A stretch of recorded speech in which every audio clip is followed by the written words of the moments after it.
Hi, I'm Jim Farrell, Mayor of Federal Way. The Port of Seattle recently held an open house at Wildwood Elementary School here in Federal Way to discuss the proposed expansion of Seattle International Airport. I asked that this video be created so those of you who were unable to attend can learn more about the proposed projects. This expansion would be significant, and it's important that we hear from you.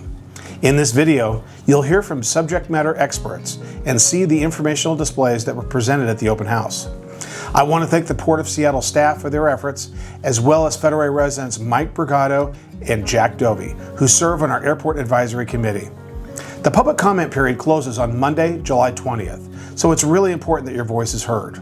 The quality of life for you, your family, and your neighbors is very important to us. That's our commitment at the City of Federal Way, to work closely with our partners at the Port of Seattle on your behalf, and most importantly, to serve you. Thank you. Hey Steve, my name's Jack Dovey. Hey Jack, nice to meet you. Mike here. Hey Mike, nice to meet you. We came to kind of hear about what's happening with the port and at the airport. And could you explain to us a little bit about the forecast and why we're having this meeting today and what the proposed needs are? Yeah, happy to. First, thank you for being here, and thank you for those who can't be here tonight. So back in 2009, the airport SEA came up with a variety of short-term and long-term projects, really to address forecasted demand. So one of the first things that we do as part of an environment review is we validate or we look at the forecast. And so what we have here is we talk about the projected growth at SEA. It's really important to note from a forecast perspective, with or without these proposed projects, people will continue to come to SEA. Operations, aircraft will continue to come to SEA.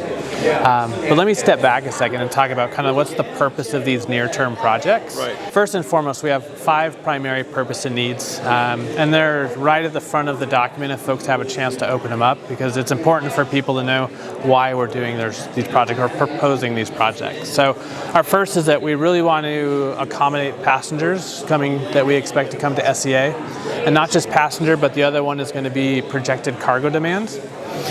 We also have the FAA changes their regulatory processes all the time. We need to keep up with those, so specific standards. So this also updates a lot of our airfield to FAA standards to make sure we meet them.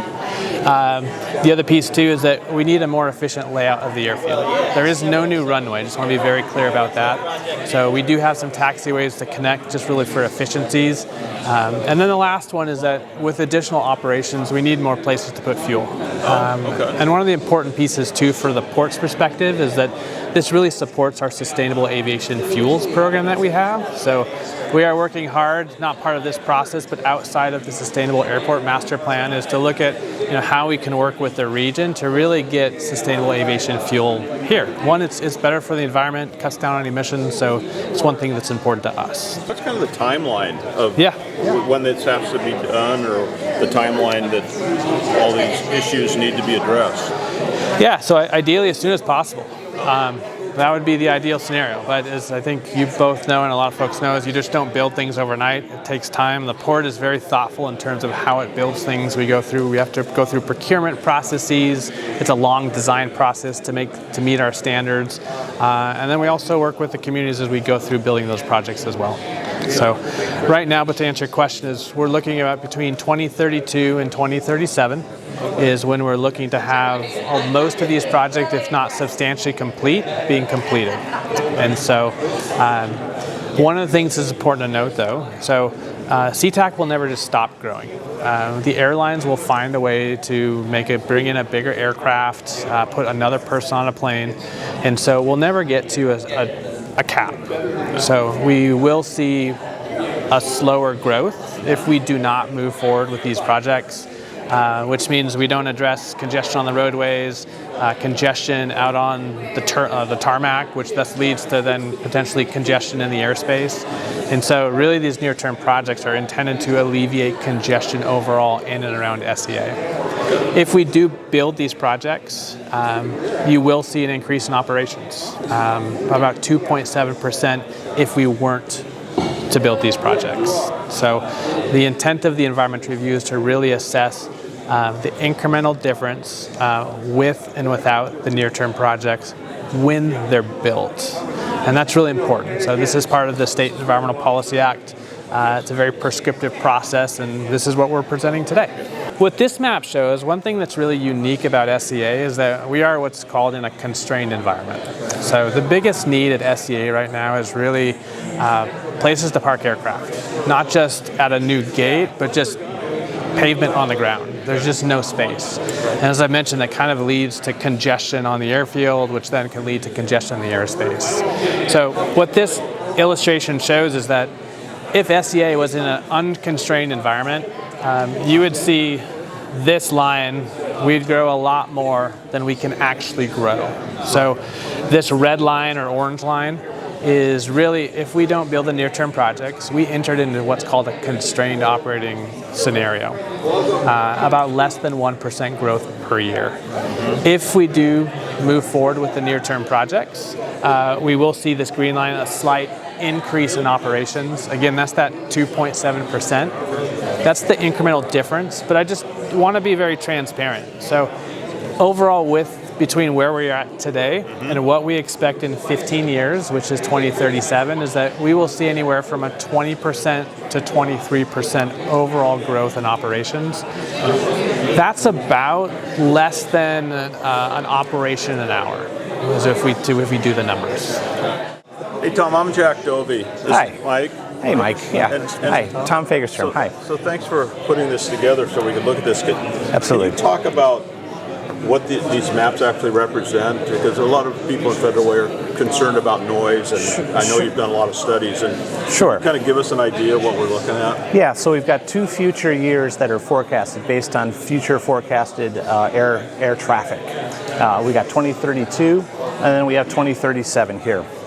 So, and on each map, you've got a purple line that shows what the 65 DNL noise contour would look like. And DNL is the noise metric that the FAA requires. It's an annual average of noise. 65 is the level that is potentially impactful.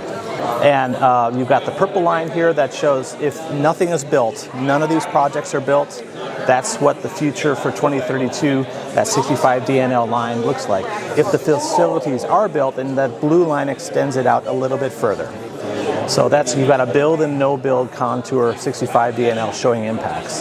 In 2037, you can see the same thing. It's a little more pronounced here.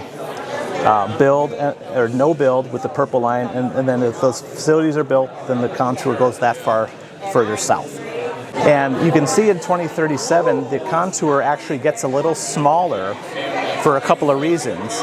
By 2037, a whole new generation of quieter aircraft are introduced, and also the operations levels start to flatten out in around 2035 or so, because we reach kind of a constrained situation. So you don't see the increases happen in the 2030s so much. So you see that contour actually get a little smaller out to 2037. And just to reiterate, 65 DNL is kind of the noise averaged out over the whole. Yes, it's an annual average of noise, of say single event noise averaged out over a whole year.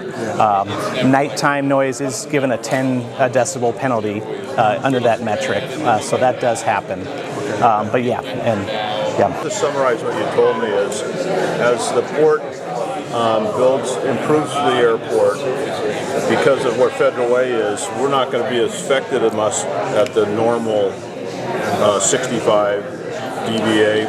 Yeah. I mean, Yeah, it sounds like we're really not even on the radar with respect to 65 DNL. Yeah, you are outside this 65 DNL contour. That's true, but there are ways that there are things that we can keep doing, like encouraging quieter aircraft. We have many programs. Fly Quiet, our late night noise limitation program, both we communicate with airlines and encourage them to bring in their newest, quietest aircraft, and they are quieter. Thank you very much, Tom. Thanks, Tom. My pleasure. Thank you.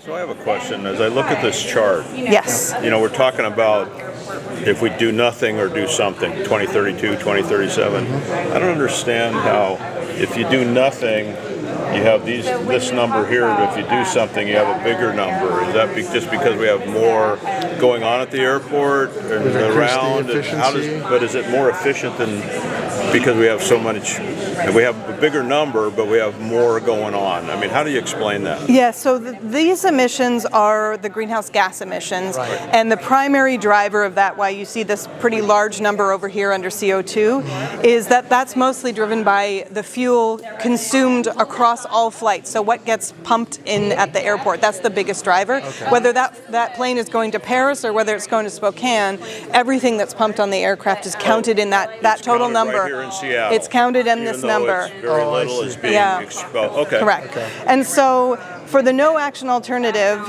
that baseline number is if we didn't build anything, what would the emissions associated with all those aircraft that are flying, as well as our own operations on the ground. But to be honest, that number is mostly driven by all that jet fuel.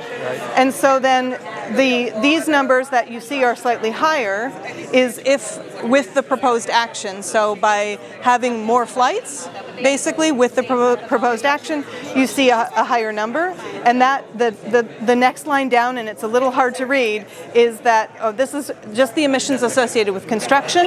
Oh, I see. And then it's broken down. and then this final line here, and I know we need a nice double line somewhere. This is the difference. So this is the difference with the proposed action in 2032, and then this bottom line is the difference with the proposed action in 2037. So yeah, the lines don't. They're a little hard to interpret. The difference is the overall worldwide consumption of that airplane is going from Yes, it's full SeaTac flight to emissions, we Paris. call them. Okay. Yeah. SeaTac's part in contributing to the world. Yeah. Correct, yeah, and that's we count greenhouse gases differently in that way, whereas the air pollution, we count that close in because that's a human health determinant, and because this is a global pollutant, we count everything that this contributed to the global accounting system for greenhouse gases. Okay. So if somebody looked at, as we look at that, we're looking at global effect instead of just King County. Correct, yeah. Is there a different? We talked over here about sustainable aircraft fuel, aviation fuel. Does that have an impact as to just regular? It does. It has a fantastic impact. A very good impact. We didn't model it in here because the only for any emission reductions that we show in the model, it has to be because it's regulated. It's a requirement, and in the U.S., the federal government has not required the use. It is a voluntary fuel with a lot of incentives, but it's not required where it is. In Europe, it's required, for example. And so, depending on what pathway that sustainable aviation fuel was made of, typically they make it from waste cooking oil or municipal solid waste, other waste sources, and then there's some emissions associated with the production, but the overall reduction across the life cycle compared to fossil can be somewhere between 50 and 80%. Oh, wow. So it has a dramatic impact, but we didn't include it in these scenarios because they're not required. Yeah. So the dispersion modeling that was done is over on these boards, and the way it's done is basically our consultants over there, they developed a grid of what are called receptors. So it's modeling those spaces equidistant from the airport. And initially when they do the modeling, they set a large grid with wide receptor spacing, and then they disperse the pollutants and look for the maxima, so where you get the highest points. If there are maxima out near the edges, they model even further out. But if those maxima are closer in, then it's considered that we've gotten the most conservative estimate. I see. Okay. And so that's why you see in that grid on the dispersion modeling board over there that the receptor spacing is really tight in. You can see a lot of dots closer to the edges because we wanted to make sure we covered what the air pollution concentration is at those close in sites. So outside of that, the fall off is negligible then? Correct. Typically, it follows sort of a distribution curve like a Gaussian distribution, and so typically at those sites further out, and especially as the aircraft is climbing, that isn't getting into the mixing layer of the atmosphere. But it does include, like that model also make sure that we account for the mixing height of the atmosphere for all those pollutants. Hey Steve, thank you very much for walking us around and showing us all the different topics about this famous project. What do the citizens of Federal Way that are going to view this video, how can they comment, or what should they be doing to give you input from Federal Way standpoint? Yeah, first and foremost, I hope folks have an opportunity to look at the document.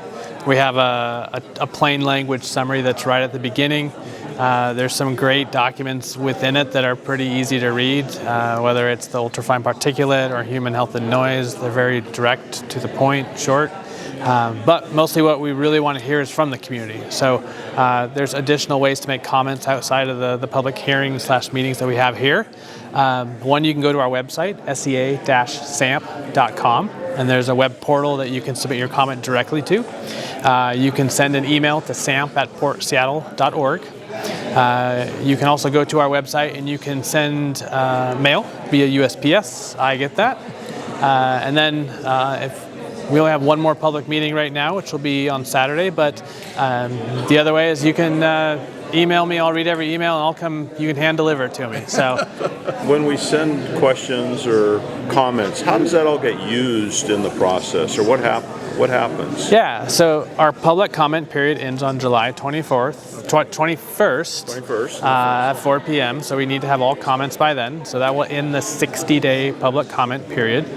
At that point in time, I read all the comments. Oh, okay. You're the scribe and the reader, huh? I get to read them all, and I look forward to reading them. Yeah. It's really important we hear from the community, and once we read them, we start to go through them, look at the comments, what they are, and then we will respond to every comment.